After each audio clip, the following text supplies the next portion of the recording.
Hello friends, welcome back to my YouTube channel. இந்த வீடியோவில் நீங்கள் என்ன பார்க்க போகிறீங்கன்னா, நான் லாஸ்ட் மண்டே திருவள்ளூர் கோர்ட்டுக்கு போயிட்டு அப்படியே காஞ்சிபுரம் போயிட்டுருந்தேன். ஸோ காஞ்சிபுரத்தில் ஒரு 3 கோவிலுக்கு போயிட்டு வந்தேன். அதுக்கான வீடியோ தாங்க இது. ஆக்சுவலி இது லாஸ்ட்டு மண்டேவே நான் ஷூட் பண்ணிட்டேன். எனக்கு போடுறதுக்கு டைம் இல்லை, போஸ்ட் பண்ணுறதுக்கு. ஸோ வாங்க வீடியோக்குள்ளே போகலாம். என்னோடய சேனலை நீங்கள் ஃபஸ்ட் டைம் பார்க்குறவங்களா இருந்தால் மறக்காமல் சப்ஸ்கிரைப் பண்ணிக்கோங்க. கூடவே இருக்கிற பெல் ஐக்கானை கிளிக் பண்ணிக்கோங்க. அப்போ தான் நான் போடுற எல்லா வீடியோமே உங்களுக்கு சீக்கிரமாக ரீச் ஆகிடும். வீட்டிலேருந்து பார்த்திங்கன்னா கிளம்பிட்டு திருவள்ளூர் கோர்ட்டில் ஒர்க்கெல்லாம் முடிச்சுட்டு அங்கேருந்து கூகுள் மேப்பில் பார்த்தா 1 hour தான் காஞ்சிபுரத்துக்கு. ஸோ கிளம்பிட்டோம். ஃபஸ்ட்டு எங்கே வந்திருக்கோன்னு பார்த்திங்கன்னா, நம்ம குபேரர் கோயிலுக்கு தாங்க வந்திருக்கோம். பெங்களூர் நேஷ்னல் ஹைவேஸில் லெஃப்ட் ஹேண்ட் சைடு இந்த கோவில் இருக்குதுங்க. பார்க்கிங் பார்த்திங்கன்னா ரொம்ப பெருசாக இருக்குது. ஸோ பார்க்கிங்க்கு பிரச்சனையே கிடையாது. கோவில் ப்ரைவேட் கோவில். இது ரொம்ப சூப்பராக மெயின்டைன் பண்ணியிருந்தாங்க, நீட்டாக இருந்தது. இவர் ராஜகுபேரர். இந்த கோவில் கட்டி 6 வருஷம்தான் ஆச்சு அப்படின்னு சொன்னாங்க. ஸோ அங்கே போன உடனே ஒரு பெரிய பேனர் மாதிரி வச்சுருப்பாங்க குபேரருக்கு. அதுக்கப்புறம் நீங்கள் உள்ளே போனீங்கன்னா உங்களுடைய ரைட் ஹேண்ட் சைடில் ஒரு கடை மாதிரி இருக்கும். அதில் விளக்கு, புக்ஸு எல்லாமே இருக்குது. ஸோ நம்ம தேவைப்பட்டால் அங்கே பர்ச்சேஸ் பண்ணிக்கலாம்.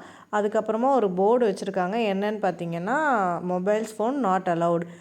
ஏன் அப்படின்னு பார்த்தீங்கன்னா, யாரோ இந்த கோவிலை பற்றி ஒரு சமாதி இருக்குதுன்னு சொல்லிட்டு தப்பாக வீடியோ போட்டதுனால மொபைல்ஸ்லாம் நாட் அலவுட் அப்படின்னு சொல்லிட்டாங்க. இது கோவிலோடைய மேலே கோபுரம். இந்த கோவிலோட ஸ்பெஷல் என்ன பார்த்தீங்கன்னா, வியாழக்கிழமைனா குபேரருக்கு தங்க காப்பு கவசம் போடுவாங்க. இந்த கோவில் திருப்பதிக்கு நேராக இருக்குது அப்படின்னு சொல்கிறாங்க. அதுக்கப்புறம் பார்த்திங்கன்னா, குபேரருக்கு பின்னாடி சிவபெருமான் இருக்கார். கோவில் ரொம்ப சூப்பராக இருக்குது. காஞ்சிபுரத்தில் எல்லாருமே பார்க்க வேண்டிய ஒரு கோவிலுங்க. அதுக்கப்புறம் நாங்கள் 2வது எங்கே போனோன்னா, காமாட்சி அம்மன் கோவிலுக்கு. ஸோ அந்த கோவிலை முடிச்சுட்டு அப்படியே வெளியே வரும்போது 3வதாக ஒரு கோவிலுக்கு போனோம். அது எங்கேன்னு பார்த்தீங்கன்னா, ஸ்ரீ காஞ்சி வரதராஜ பெருமாள் கோவிலுக்கு தாங்க போனோம். இந்த கோவில் பார்க்கிங்க்கு சார்ஜ் பண்ணுறாங்க. நம்மளுக்கு பார்க்கிங் போட்டுட்டு அப்படியே நம்ம கொஞ்சம் நடந்து போகிற மாதிரி தான் இருக்கும். நடந்து போனீங்கன்னா வழியிலலாம் பார்த்திங்கன்னா நிறைய கடைங்கள்லாம் இருக்குது. கோவில் கும்பாபிஷேக வேலை நடக்கிறதுனால கோபுரங்கள்லாம் புதுப்பிச்சிட்ருக்காங்க. உள்ளே நுழைஞ்சிங்கன்னா ரொம்ப பெரிய கோவிலுங்க இது. இந்த கோவிலில் தான் அத்திவரதர் இருக்கார்.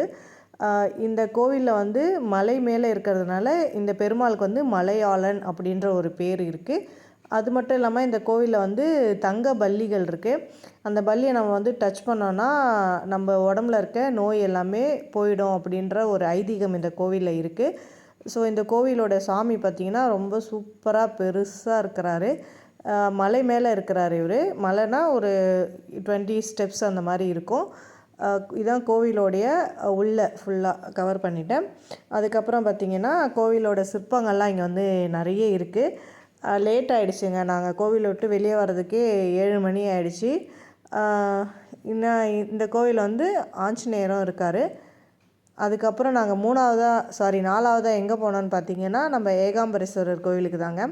போகிறதுக்குள்ளே இருட்டாயிடுச்சு. அங்கேயும் பில்டிங் புதுப்பிச்சிட்ருக்காங்க. ஸோ அந்த வேலையெல்லாம் நடக்குது. இங்கே போயிட்டு இங்கே சாமியெல்லாம் பார்த்துட்டு அதுக்கப்புறம் நாங்கள் ஒரு 8:30க்கு கார் எடுத்துகிட்டு கிளம்பிட்டோம். வீட்டுக்கு பார்த்திங்கன்னா 10 o'clockலாம் வந்துட்டோம். காஞ்சிபுரத்தில் பார்க்க வேண்டிய கோவில்களில் ரொம்ப ரொம்ப முக்கியமான கோவில் இது. பஞ்சபூதங்களில் இது ஒரு ஸ்தலம் அப்படின்னு சொல்கிறாங்க.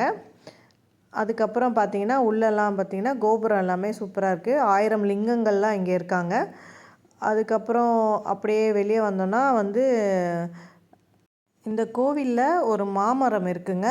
3500 வருட பழமையான மரம் அங்கே இருக்குது. நம்ம அம்மன் அந்த மரத்துக்கு கீழே இருந்து தான் ஈஸ்வரனை திருமணம் பண்ணணும் அப்படின்னு வேண்டி தவம் பண்ணதாக சொல்கிறாங்க.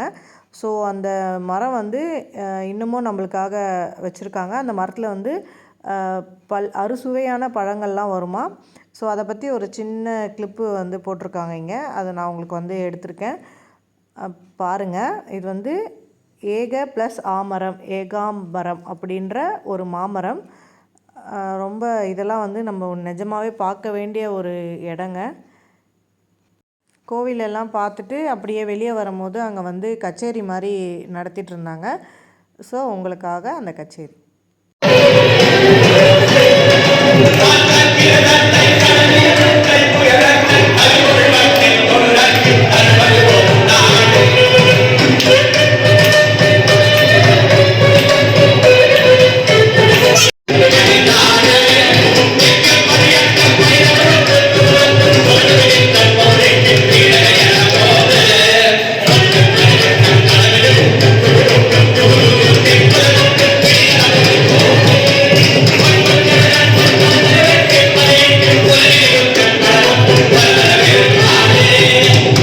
சாமியெல்லாம் பார்த்துட்டு நல்லபடியாக நைட்டு வீட்டுக்கு வந்துட்டாங்க. வந்துட்டு மண்டே போயிருந்தேன் இல்லையா, அந்த வாரத்திலே வர தேர்ஸ்டே நான் வந்து குபேரரை வச்சு பூஜை பண்ணிட்டேன்.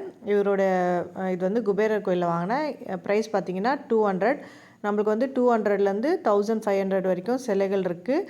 எனக்கு வந்து வைக்கிறதுக்கு இடம் இல்லை அப்படின்றதுனால நான் வந்து சின்னதாக சிலை வாங்கிட்டேன். அதுக்கப்புறம் இந்த சிவலிங்கமும் நந்தியும் நான் வந்து ஏகாம்பரேஸ்வரர் கோயிலில் வாங்கினேன். ப்ரைஸ் பார்த்திங்கன்னா ரொம்ப கம்மி தான், 150. லிங்கம் வந்து 120 என்னமோ. என்னோடய வீடியோ பிடிச்சிருந்தா ஒரே ஒரு லைக் பண்ணிவிடுங்க. தேங்க்ஸ் ஃபார் வாட்சிங்.